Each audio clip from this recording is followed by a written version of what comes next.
I don't know a lot about it, but Climate change? No. No, you don't know how it works? No.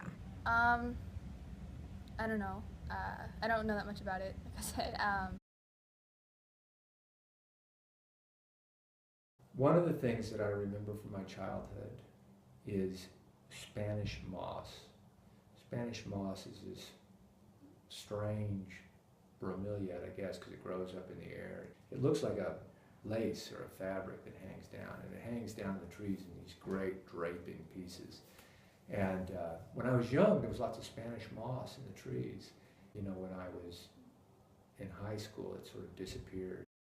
When I was about, 12 or so, where the snow was so deep, we had horses, and it was up to the breast of the horses as we were going through the snow. And there were really some blizzards where people would stop and try and come and take shelter in our home. I think it was the blizzard of 76 or 78. And I was living in Boston at the time, and the entire city was shut down for about a week. Snow came up to the tops and over the cars. Nobody could go to work, nobody could go to school. We didn't have school on and off for almost a month. I remember my first year in the city, 1981. We had, I believe, a 14-inch snowfall here in St. Louis, and we called off school for 3 days, which was unheard of. And I lived by Skinker, and I can remember walking up the street to Skinker, and it was like being in the middle of a field. Nothing was moving, there was snow everywhere. Climate change is the result of greenhouse gas emissions.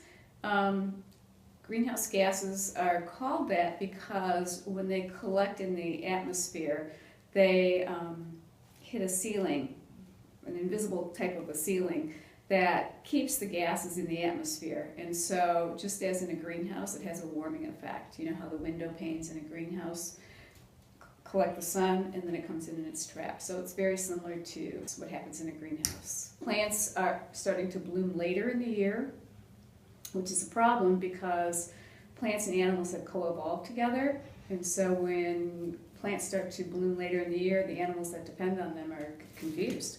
It leads to erratic weather effects such as drought. We also see an increase in hurricanes. So all of that kind of thing is going to increase. Skin cancer, I mean, there's so many different effects. It's going to affect every single bit of what we do and how we live.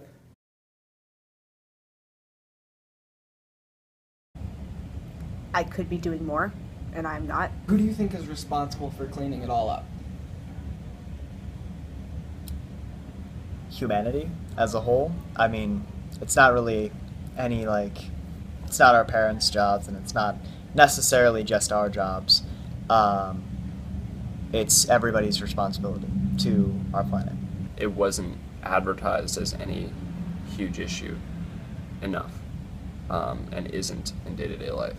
I know people who even consider themselves eco-friendly who do some really damaging things to the atmosphere. The city school has a wonderful green roof out here.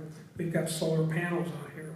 And because we're a school and we have very young children here and they see that, so those children in the 3/4 are going to grow up not knowing anything other than recycling. Kids need to know where do things go and where do things come from. You know, your water doesn't come from the faucet. It's helping children understand that they are connected to something larger than themselves. And not only are they connected, but they have some responsibility that goes along with that. And that they have, even as children, some power. We're talking about climate change, but I would argue that as educators, we have a responsibility to help children view themselves as change agents. Their job is to leave here feeling that they not only can, but that they should make the world a better place.